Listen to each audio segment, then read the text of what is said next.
이게 다 뭐야? 정말 이 3초가 외부 자극과 미쳐버리겠네. 내 반응 사이에 거대한 공간을 만들어냅니다.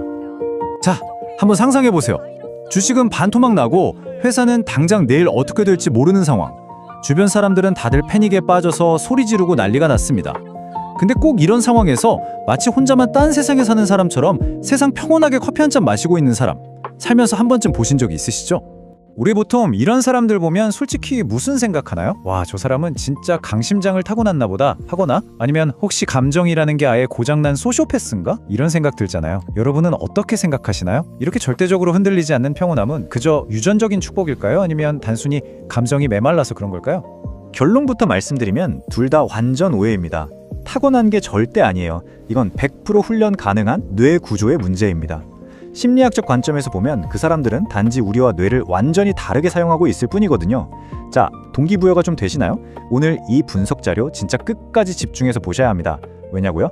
맨날 작은 일에도 감정의 롤러코스터를 타는 분들, 오늘 당장 그 요동치는 멘탈을 꽉 잡아주고 뇌를 완벽한 평온 상태로 재설계해줄 정확한 청사진을 제가 오늘 확실하게 쥐어드릴 거거든요. 자, 그럼 본격적으로 뇌 안을 한번 들여다보죠. 흔들리지 않는 멘탈 강자들의 뇌 구조를 이해하려면 딱 두 가지만 기억하시면 됩니다. 바로 편도체와 전두엽이에요. 편도체는 말 그대로 우리 뇌의 패닉 알람입니다. 위험만 켜지면 무조건 삐용삐용 울려대죠. 반면에 전두엽은 완전 이성적인 CEO입니다. 잠깐 멈춰서 상황을 논리적으로 분석하죠. 평범한 사람들은 위기가 오면 이 편도체한테 뇌를 완전히 장악당해버리거든요. 그런데 평정심을 유지하는 사람들은 전두엽을 활성화시켜서 편도체의 자동 알람을 탁 끄고 스스로 상황의 통제권을 쥐는 겁니다. 그래서 오늘 우리가 함께 따라가 볼 뇌 재설계 5단계 청사진은 이렇습니다. 반응과 대응의 차이가 시작해서 감정을 데이터로 다루는 기술, 사실과 생각 분리하기, 내면의 통제력과 에너지 관리법, 그리고 마지막으로 이 모든 걸 내 뇌에 완벽히 세팅하는 3주 완성 루틴까지 쫙 훑어보겠습니다. 바로 첫 번째 파트로 넘어가 보죠. 반응하는 것과 대응하는 것. 평정심을 유지하는 사람들은 애초에 시작점부터가 다릅니다. 우리 뇌가 작동하는 방식을 비유하자면 진짜 재밌습니다. 균형 잡힌 성장. 구독과 좋아요는 큰 힘이 됩니다. 평범한 사람의 뇌는 솔직히 말해서 자판기랑 똑같아요. 외부에서 자극이라는 동전이 짤랑하고 들어가면 일철의 망설임도 없이 분노나 패닉이라는 음료수가 덜컹하고 튀어나오죠. 편도체에 100% 지배당한 상태입니다. 반면에 여유로운 사람들의 뇌는 자판기가 아니라 고급 레스토랑 주방입니다. 외부 자극이라는 주문이 훅 들어와도 바로 요리를 던져주지 않아요. 재료를 쓱 살피고 지금 상황에 가장 잘 맞는 레시피가 뭘지 전두엽을 써서 아주 의도적으로 선택을 하는 거죠. 그럼 내 뇌를 자동 판매기에서 고급 주방으로 업그레이드하려면 어떻게 해야 할까요? 진짜 놀랍게도 필요한 시간은 단 3초면 충분합니다. 누군가 내 신경을 확 긁거나 갑자기 위기 상황이 터졌을 때 평소처럼 욱하고 튀어나가려는 걸 꾹 참고 딱 3초만 심호흡을 해보세요. 정말 짧은 시간이지만 이 3초가 외부 자극과 내 반응 사이에 거대한 공간을 만들어냅니다. 편도체가 내 뇌를 하이제킹하는 걸 막아주는 가장 완벽한 마법의 방패인 셈이죠. 이어서 두 번째 단계입니다. 감정을 대하는 태도에 관한 건데요. 바로 내 감정을 데이터로 관찰하는 겁니다. 우리 보통 너무 화가 나거나 슬플 때 어떻게 되나요? 슬픈 영화에 완전히 과몰입한 관객처럼 됩니다. 감정의 소용돌이에 푹 빠져서 허우적대다가 결국 나 자신은 분노, 이렇게 하나가 돼버리거든요. 하지만 멘탈 고수들은 아예 접근법이 다릅니다. 이들은 마치 CCTV 화면을 지켜보듯이 자기 자신을 화면 밖에서 쓱 떨어져서 관찰해요. 어라? 지금 내 심장 엄청 빨리 뛰네? 내가 지금 이 상황을 되게 불안해하는구나. 이렇게 마치 다른 사람 일 보듯이 감정과 나 자신을 철저하게 분리시키는 겁니다. 이게 왜 중요하냐면 감정은 우리가 멱살 잡고 싸워서 없애야 할 적이 절대 아니기 때문이에요. 그냥 아주 흥미로운 데이터일 뿐입니다. 분노나 불안감이 막 밀려올 때 거기에 휩쓸리지 말고 아, 지금 내 안에 짜증이라는 데이터가 들어왔네 라고 명확하게 이름표를 붙여보세요. 감정은 내가 허우적댈 땐 괴물처럼 커지지만 한 걸음 물러서서 가만히 쳐다보면 마법처럼 그 힘을 잃고 쪼그라듭니다.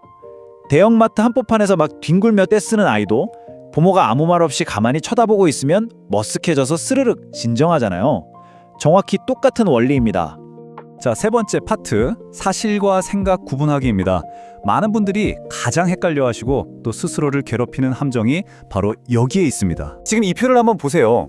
우리 뇌는요, 객관적인 팩트랑 내 멋대로 지어낸 독약 같은 생각을 진짜 기가 막히게 섞어버립니다. 예를 들어 볼까요? 출근했는데 복도에서 상사가 나를 보고 얼굴을 팍 찡그렸어요. 여기서 팩트는 뭡니까? 그냥 상사의 안면 근육이 수축했다, 이거 하나뿐입니다. 어제 술을 너무 마셔서 속이 쓰렸을 수도 있잖아요. 근데 우리 뇌는 어제 내 보고서 엉망이었나? 나 해고당하는 거 아니야? 라며 최악의 스릴러 소설을 씁니다. 또 프로젝트 하다 실수하나 한 팩트를 가지고 나 진짜 무능해, 구제불능이야 라며 스스로를 난도질하죠. 사건을 있는 그대로 보지 못하고 뇌가 멋대로 치명적인 해석을 덧붙이는 거예요. 그래서 지금 당장 여러분을 미치게 괴롭히는 그 스트레스 원인이 있다면 이 질문 걸음망에 한번 통과시켜 보세요. 그 불안은 진짜로 내 눈앞에 일어난 명백한 사실인가요? 아니면 내일 비가 올지도 모른다는 일기예보처럼 아직 일어나지도 않은 일에 대해 내 머릿속에서 혼자 상영 중인 재난 영화인가요? 여유로운 사람들은 일기예보를 봤다고 해서 미리 비를 맞으며 슬퍼하지 않습니다. 그냥 내일 챙겨갈 우산을 현관에 툭 꺼내놓을 뿐이죠. 자, 이제 네 번째 핵심입니다. 바로 통제력, 그리고 여러분의 소중한 내면 에너지를 지켜내는 큰 그림에 대한 이야기입니다. 세상 모든 일은 진짜 딱 두 바구니로 나눌 수 있습니다. 내가 바꿀 수 없는 것, 그리고 바꿀 수 있는 것. 날씨가 미쳐 날뛰는 거, 경제가 박살나는 거, 그리고 남들이 나를 어떻게 생각하는지. 이거 우리가 컨트롤할 수 있나요? 절대 못하죠. 여기에 신경 쓰면서 스트레스 받는 건 쏟아지는 비를 당장 멈추게 하겠다고 하늘을 보면서 삿대질하고 소리 지르는 거랑 똑같습니다. 흔들리지 않는 사람들은 이런데 단 1%의 에너지도 안 씁니다. 대신 그들은 통제 가능한 바구니, 즉 나의 실력을 키우는 것, 그리고 내리는 비에 맞춰 내 우산을 펼치는 반응에만 에너지를 100% 집중합니다. 그리고 이분들은 사건을 바라보는 시야 자체가 다릅니다. 시간의 축을 아주 길게 늘려서 큰 그림을 볼 줄 알거든요. 오늘 당장 승진해서 미끄러지거나 큰 프로젝트를 망치면 솔직히 세상 끝난 것 같잖아요. 숨도 안 쉬어지고요. 근데 시점을 저기 높은 산 정상으로 쿡 끌어올려서 한번 내려다보세요. 오늘 피눈물 나게 아프게 넘어졌던 그 돌부리도 1년 뒤엔 그때 그 실패 덕분에 내가 이걸 배웠지 하는 귀한 교훈이 됩니다. 10년, 30년이라는 긴 커리어 캔버스 위에서 보면 진짜 눈에 보이지도 않는 아주 조그만 점 하나에 불과해지는 거죠. 이런 줌아웃 시각을 딱 장착하면 눈앞의 사소한 일에 일희일비하면서 에너지를 빼앗기지 않게 됩니다. 그래서 가장 중요한 핵심은 결국 에너지 배분입니다. 우리는 매일 아침 딱 한정된 양의 에너지 은행 계좌를 충전받거든요. 근데 보통 사람들은 이걸 어떻게 털리는지 아세요? 내 맘대로 안 되는 일 걱정하느라 40% 날리고, SNS 보면서 남과 비교하거나 자극적인 뉴스에 열받는데 30% 쓰고, 쓸데없이 남이랑 말싸움하느라 20%를 길바닥에 버립니다. 결국 정작 내 인생을 바꿀 진짜 중요한 과제에는 고작 10% 남은 에너지만 겨우 쥐어짜서 쓰는 거예요. 내 멘탈의 회복 탄력성을 극대화하려면 이 악명 높은 에너지 도둑들부터 과감하게 싹 다 차단해야 합니다. 그리고 오직 내가 통제할 수 있는 핵심 우선순위에만 에너지를 투자해야 하죠. 자, 드디어 마지막 5번째 파트입니다. 도대체 이걸 내 삶에 어떻게 적용하느냐? 당장 실천할 수 있는 3주 뇌 재설계 플랜을 알려드리겠습니다. 오늘 들은 이 엄청난 내용들 그냥 좋은데 하고 넘어가면 내일 다시 똑같아지는 거 다들 아시죠?